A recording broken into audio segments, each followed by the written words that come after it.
E aí, pessoal, tudo bem? Bom, nós vamos começar hoje relações ecológicas. Na última aula, nós vimos alguma coisa sobre pirâmides ecológicas e começamos alguma coisa sobre relações ecológicas. Hoje nós vamos fazer uma revisão de relações ecológicas, né, o que é que nós já vimos, e vamos terminar essas relações ecológicas harmônicas, tanto interespecíficas como intraespecíficas. É uma matéria que tem caído muito em vestibular. Bom, relações ecológicas, todos os organismos vivos presentes em um determinado ecossistema formam uma comunidade biótica. Ou seja, dentro dessa comunidade, os indivíduos se relacionam. Como nós já vimos, indivíduos se relacionando com outros de outra espécie e mesmo da mesma espécie. É exatamente isso que a gente vai ver agora. As relações entre ser vivo com ser vivo. Só que essas relações ecológicas, como eu falei, elas podem ser também chamadas de interações ecológicas. E elas podem ser benéficas ou prejudiciais. O que seria uma relação benéfica ou harmônica? É aquela que nenhum indivíduo leva desvantagem. Se ele não leva vantagem, ele também não leva desvantagem. Às vezes, para ele é neutro essa relação. E tem a relação desarmônica, que é prejudicial. Aí sim, pelo menos um dos indivíduos vai sofrer prejuízo, quando não são os dois sofrendo esse prejuízo. Vamos ver alguns casos agora. Como eu falei para você, as relações podem ser divididas em dois tipos, intraespecíficas e interespecíficas. O que seria uma relação intraespecífica? Ocorre entre seres da mesma espécie. O que são relações interespecíficas? Ocorre entre seres de espécies diferentes. Então é fácil. Intraespecífica, mesma espécie. Interespecífica, espécies diferentes. Tudo bem? Beleza? Bom, outra definição, outra classificação são as relações harmônicas e desarmônicas. O que são relações harmônicas? Como eu falei, são relações positivas. Nenhum dos indivíduos leva prejuízo. Veja, se não leva vantagem, também não leva desvantagem. Nunca vai sofrer prejuízo. Agora, o que é uma relação desarmônica? É uma relação negativa, ou seja, pelo menos um indivíduo ou uma espécie vai sofrer prejuízo, quando não são as duas espécies. Repare. Então, a gente vai ver agora relações o quê? Primeiramente, harmônicas interespecíficas. Depois, vamos ver as relações intraespecíficas harmônicas. Depois, vamos ver as relações interespecíficas desarmônicas. Depois, intraespecíficas desarmônicas. Então, vamos lá primeiro. Relações harmônicas interespecíficas. O primeiro caso é o chamado mutualismo. Mutualismo é uma relação entre duas espécies, tem que ser duas espécies, porque são relações interespecíficas, e ninguém leva desvantagem. Pelo contrário, elas levam vantagens. As duas espécies se relacionam e essas duas espécies estão em vantagem, uma tirando vantagem da outra, porém sem prejudicar a outra. O exemplo clássico disso são os líquens. É uma relação entre fungos e cianobactérias e fungos e algas. É esse caso aqui. Você está vendo que esses filamentos aqui, eles são os fungos, são as hifas. E você vai perceber que essas bolinhas aqui são as algas. É uma relação harmônica isso daqui. E um depende do outro. Porque o que caracteriza o mutualismo? É um vínculo de dependência. Ou seja, separou, morreu. Então, nesse caso, qual é a vantagem? Primeiro, os fungos são heterotróficos. Logo, eles não produzem a matéria orgânica. Então, o que as algas fazem? produzem a matéria orgânica para eles através da fotossíntese. Porém, há um detalhe, elas vivem na água. Como é que elas podem viver, por exemplo? Isso aqui é um tronco de árvore.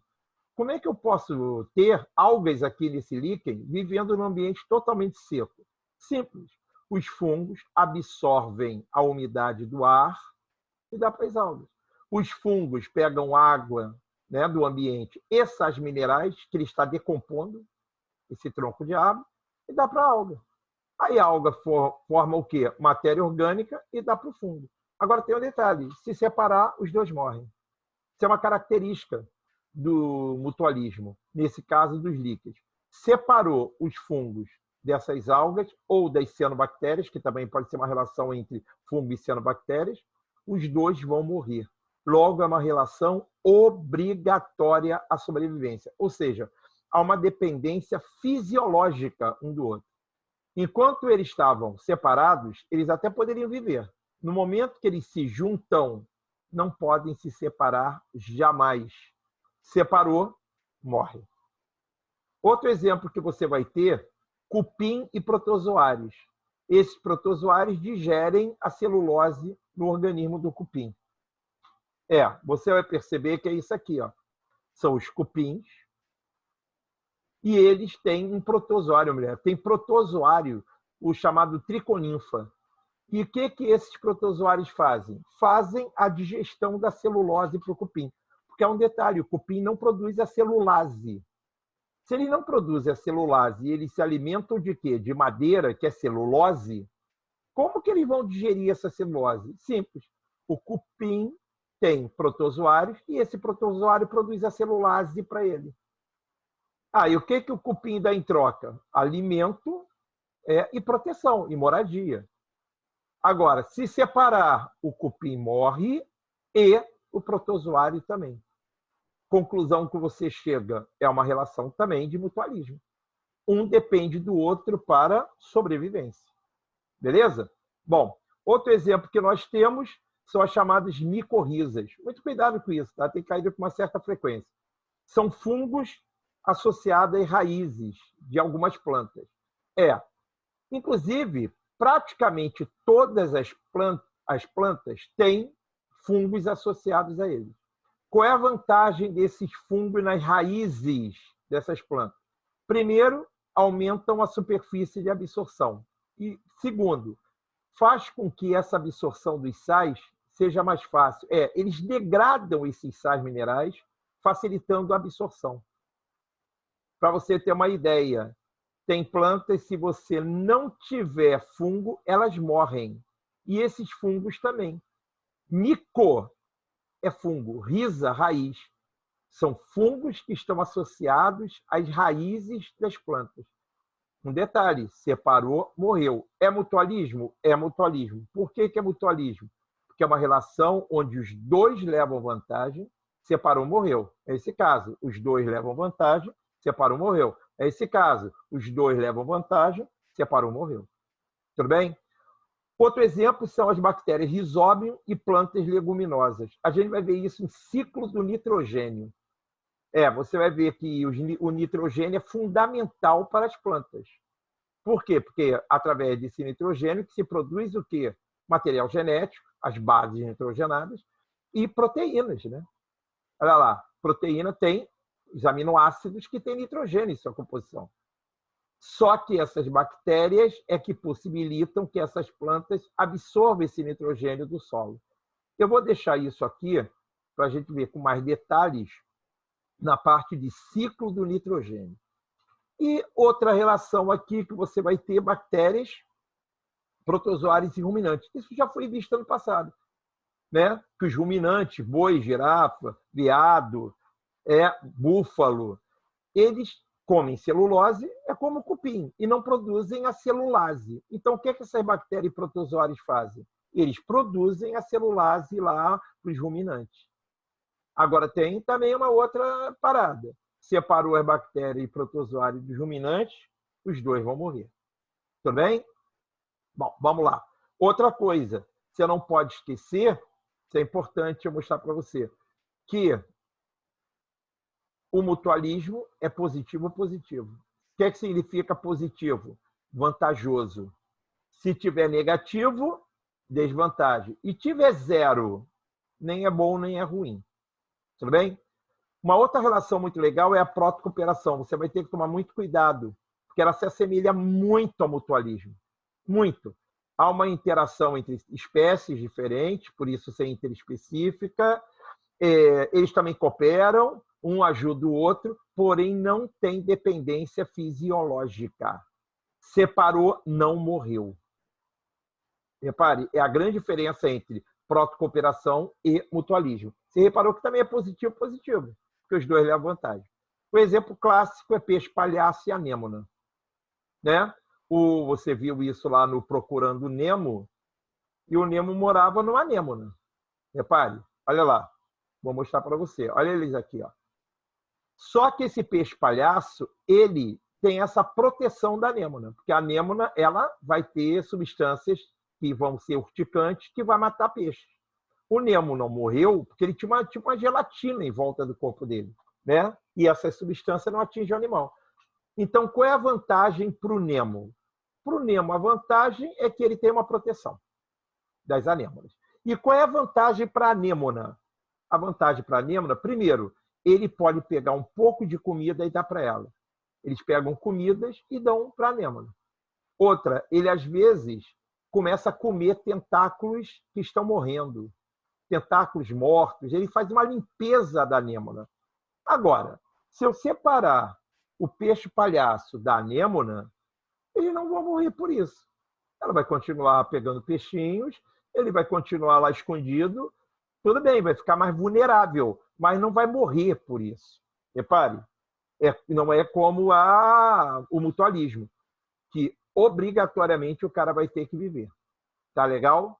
Bom, pássaros que se alimentam de carrapato bovino. É aquele pássaro, o anu e o búfalo. Ele fica em cima desses animais, comendo carrapatos, piolhos. É vantajoso para ele? É. Para o anu é ótimo, porque ele está comendo um alimento altamente nutritivo, que é o carrapato, é o piolho que é cheio de sangue. E sangue é nutriente. E para o búfalo, para o boi, também. Porque ele está tirando o quê? Seus parasitas. Agora, se eu tirar o anu do boi, o boi vai continuar com seus parasitas e o anu vai pegar insetos em outros lugares. Repare. Então, é uma relação onde os dois se ajudam, porém não é uma relação obrigatória à sobrevivência. Tudo bem? É o caso aqui do crocodilo e do pássaro palito. Depois que o crocodilo come, o pássaro palito entra lá e vai limpando a boca dele. E uma coisa muito legal, é muito comum eles terem carrapatos presos na língua, na faringe. Esse passarinho vai até lá dentro, come os carrapatos, tá? E depois vai embora. É legal para o passarinho? É legal. O passarinho é legal porque ele está comendo também carrapato, que é altamente nutritivo. E para o crocodilo? Também. Está tirando seus parasitas, está limpando os dentes dele, né? Para não apodrecer e dar cárie, porque ele pode até ter uma cáriezinha, né? Olha lá. Reparou um detalhe? Você reparou que é positivo e positivo, porque os dois se ajudam, porém não há dependência fisiológica. É diferente de quem? No mutualismo. Beleza? Tudo bem? Bom, vamos agora para o comensalismo. O comensalismo é uma relação em que um dos participantes se beneficia, enquanto o outro não leva nem vantagem nem desvantagem. Por isso que é positivo zero. Eu vou falar do comensalismo clássico, o clássico, onde um utiliza os restos alimentares do outro. O comensalismo clássico define-se dessa maneira. Uma espécie utiliza os restos alimentares da outra espécie. É o caso da hiena e dos leões. O leão acabou de comer, vai embora. As hienas vão lá e pegam os restos. Aí você pergunta, para a hiena é legal? Pra caramba, porque as hienas estão o quê? Elas estão comendo. E para o leão, é indiferente, ele já comeu, é resto, é carcaça. Vê se você percebe. Tudo bem que as hienas e leões têm várias relações, tá? Tem até relação de predatismo, competição, mas nesse caso, é comensalismo. Então, na hora de uma prova, você vai ter que ler o texto. Se as hienas estão comendo filhotes de leões, não é comensalismo. Agora, se as hienas estão comendo restos que os leões deixaram, aí é um comensalismo. Beleza? É o caso também dos abutres. Os abutres, eles comem restos que os carnívoros deixam lá na savana. O próprio leão, os guepardos, olha lá. Para os abutres é legal? Beleza, é muito bom, porque ele tem comida. E para os guepardos e para os leões? É indiferente, não muda em nada. É resto. Eles não estão competindo pela comida dos leões e dos guepardos. Eles não estão fazendo isso. Eles estão comendo seus restos alimentares. E um exemplo clássico disso também é a tubarão-rêmora, também chamado de peixe-piolho, embora não seja piolho porque eles não parasitam. São peixinhos que ficam junto dos tubarões. O que é que eles ficam ali fazendo? Esperando os tubarões comerem. Aí, quando tem aqueles pedacinhos de peixe que o tubarão comeu, eles vão lá e comem. Ah, é bom para o tubarão aquilo? Não, é indiferente para o tubarão, mas para a rêmora é muito legal. Né? Primeiro, tem a proteção do tubarão. E segundo, e tem os restos alimentares. Só que você reparou que os 3 exemplos que eu dei aqui, tá? Leão, hiena, abutre, savana, tubarão e rêmora, o próprio urubu e o homem, quando o homem deixa restos de comida lá jogada. Também é uma relação de comensalismo. Só que você reparou que os exemplos que eu dei, esses 2 e esse aqui, você reparou que é sempre uma relação onde um se alimenta dos restos alimentares do outro. Só que hoje você pode definir comensalismo só como uma relação onde um se beneficia e o outro é zero. Não obrigatoriamente, veja se você percebe, não obrigatoriamente é resto de comida. Se eu tiver uma relação entre 2 seres onde um se dá bem e o outro é indiferente, é comensalismo. Ah, como é que eu vou saber na hora? É o contexto. Aí você vai ter que ler a questão. Eu vou te dar um exemplo agora, quer ver? É o caso do inquilinismo.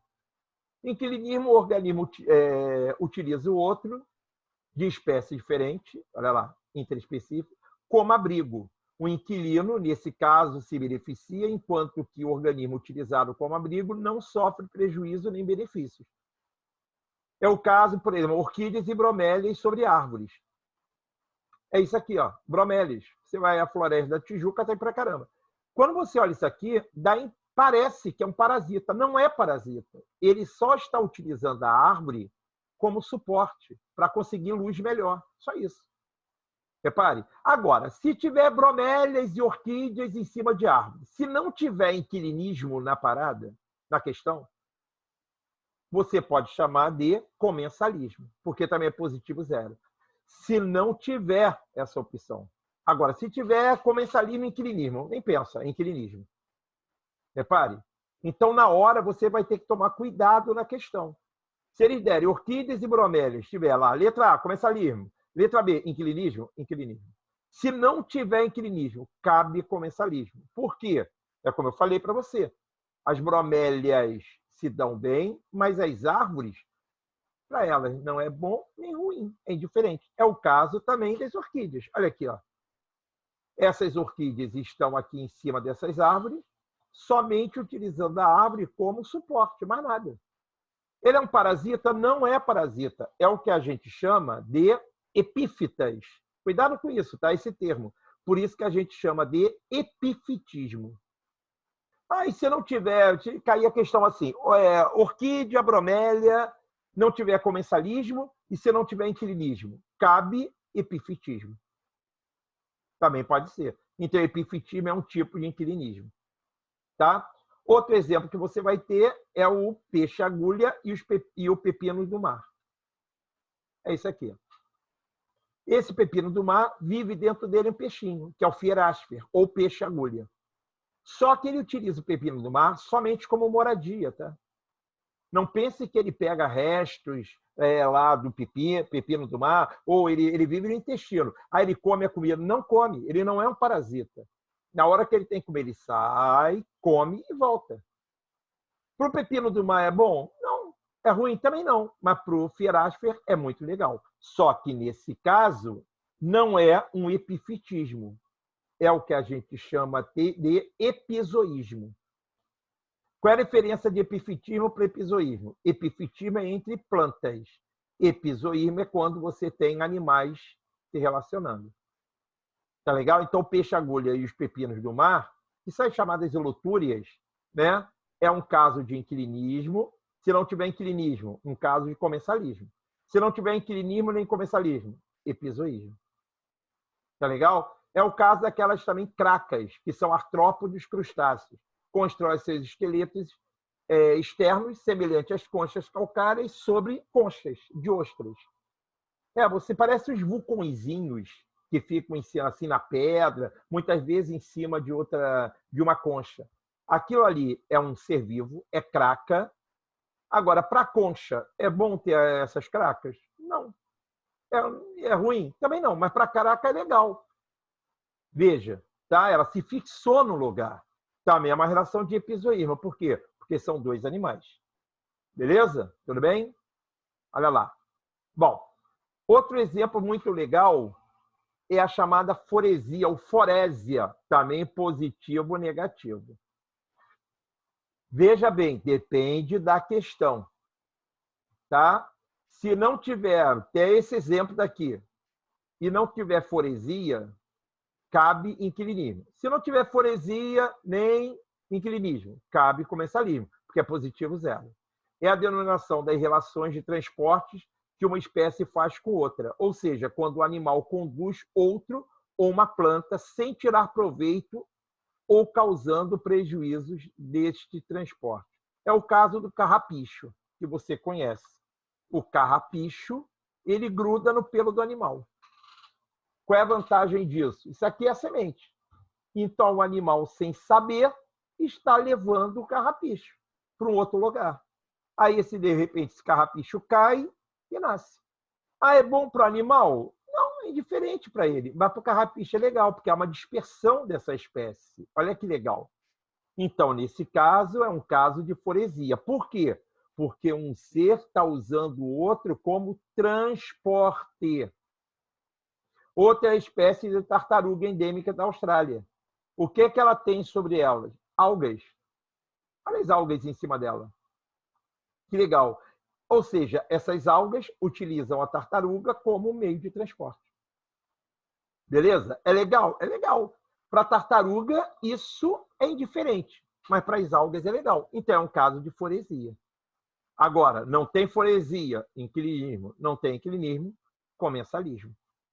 Tá? Eu acho que vocês, quem já viu aquela vida de inseto, tem um bichinho, né, que é do circo, e ele transporta todos os amigos dele em cima dele.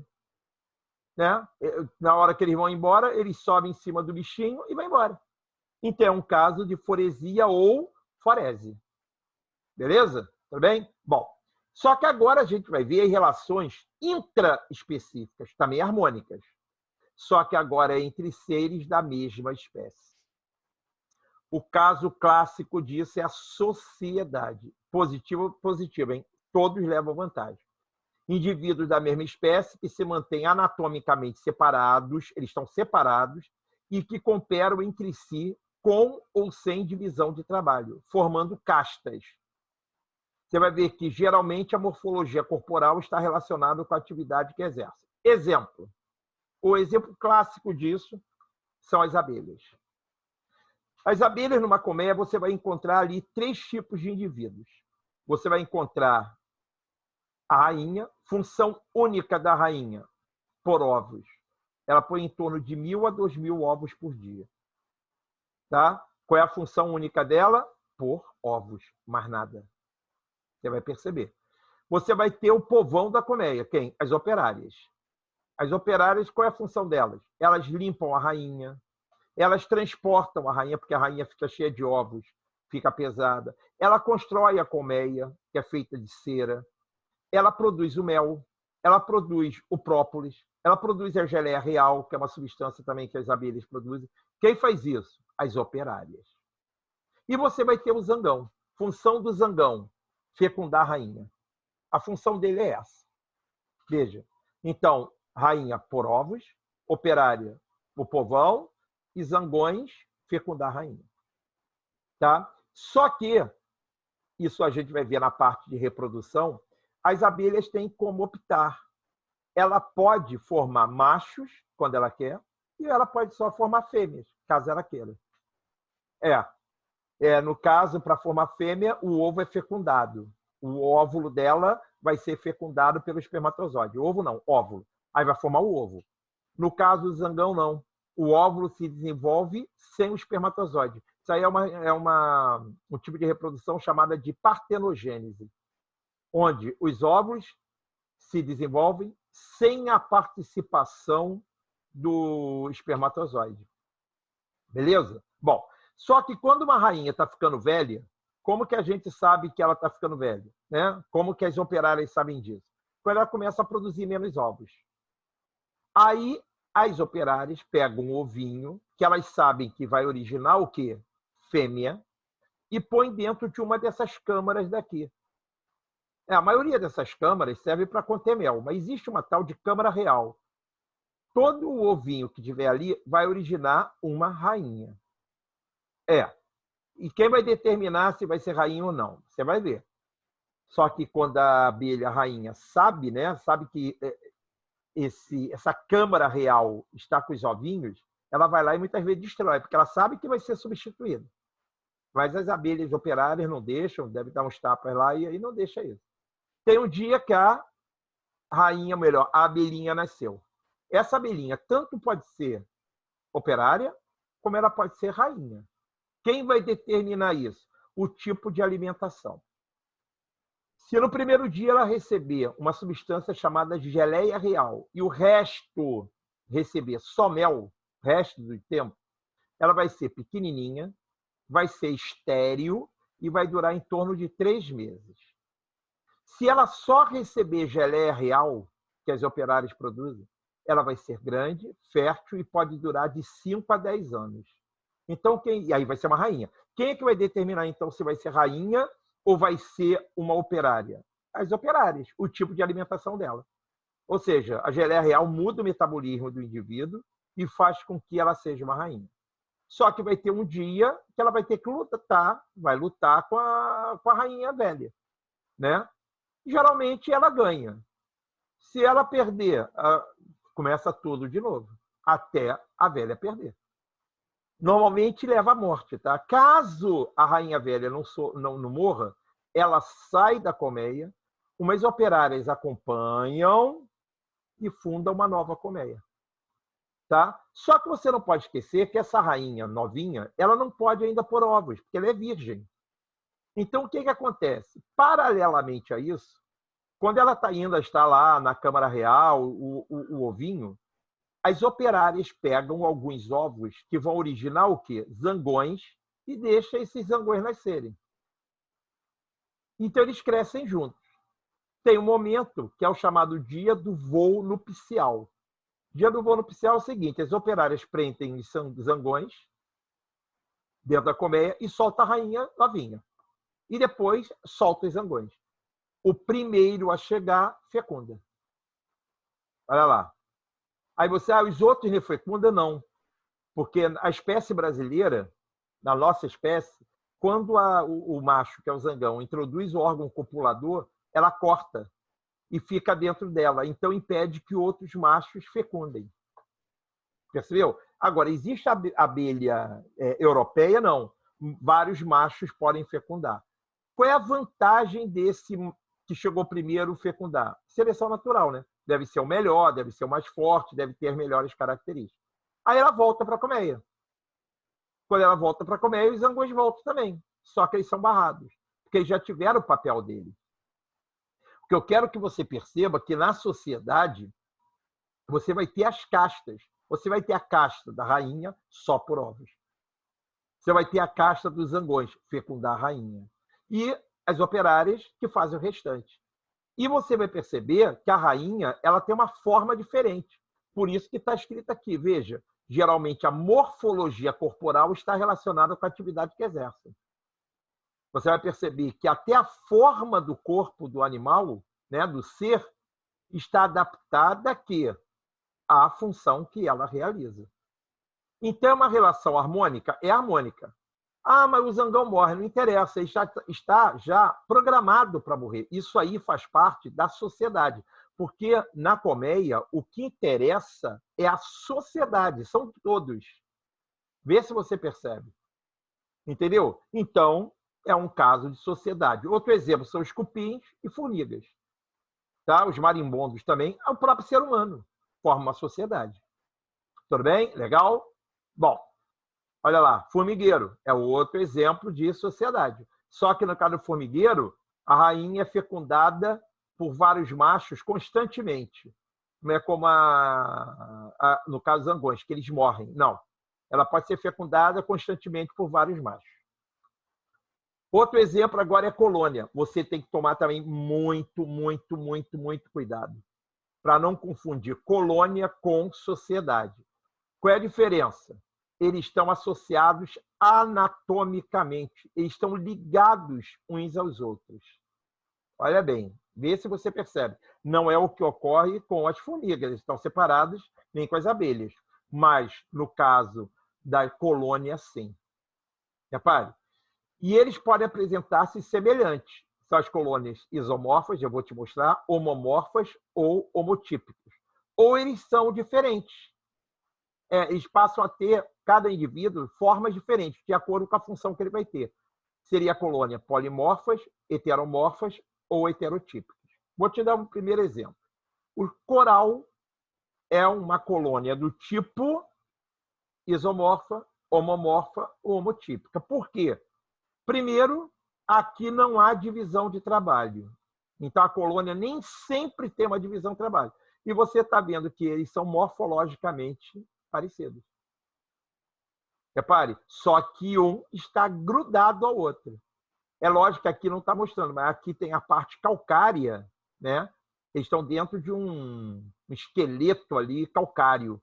Por isso que se você tocar nele, eles regridem e você só vê a parte dura, né? A parte de cálcio. Então, ali pode ter divisão de trabalho? Nesse caso, não tem. É o caso dos corais. E o outro exemplo clássico é a colônia caravela portuguesa. Essa tem divisão de trabalho.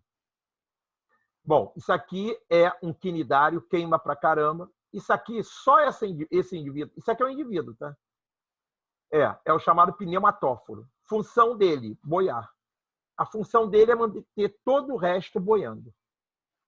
Olha lá.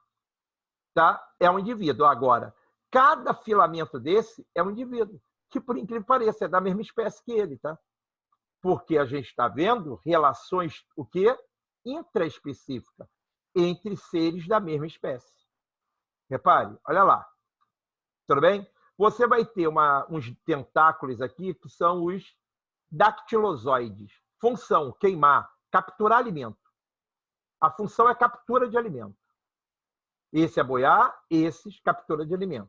Vai ter uns outros que vai ser os gastrozoides. Função, esse capta o alimento, que é peixe, dá para os gastrozoides fazerem o quê? Digerir e distribuir para o resto. Então, tem a divisão do trabalho. Hein? E tem os gonozoides, que tem a função de produzir gametas. Reparou uma coisa? Então, nesse caso, a caravela portuguesa é polimorfa, ou heteromorfa, ou heterotípica. Mas os dois são colônias. Agora, esse aqui não há divisão de trabalho.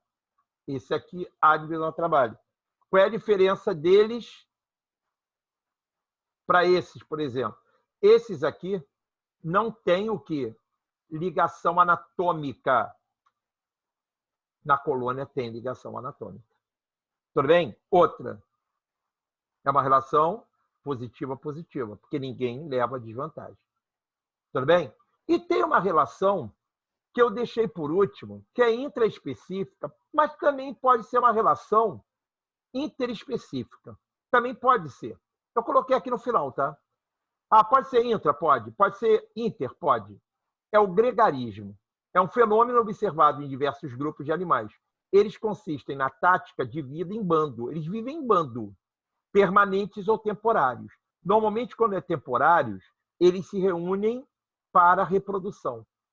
Você às vezes vê em documentários que uma cidade foi invadida por andorinhas. Eles estão fazendo um gregarismo. Eles se reúnem num único lugar. Com qual objetivo? Primeiro, encontro dos casais, facilita. E segundo, todos nascem naquele momento. Então, há uma proteção maior. Todos tomam conta dos filhotes. Veja, então fica mais vantajoso. Então, é uma relação onde eles vivem em bando. Acabou a época de reprodução, vão embora. Agora, existem os permanentes. É o caso de búfalos que ficam sempre juntos. Qual é a vantagem dos búfalos ficarem juntos, por exemplo, junto com zebras? Porque se um leão aparecer, a probabilidade deles serem atacados é menor. Até é, mas fica mais difícil, porque o bando está unido. Veja, e há uma vantagem até individual. Já que tem milhares, você, indivíduo, tem menor probabilidade de quê? De ser pego. Então, há uma vantagem. Agora, quando é búfalo com búfalo, é uma relação de gregarismo intraespecífica. Quando é búfalo com zebra, é uma relação de gregarismo interespecífico. Beleza? Bom, próximo vídeo que eu vou postar vão ser relações desarmônicas. Beleza, pessoal? Então, me aguarde. Um beijão, tchau.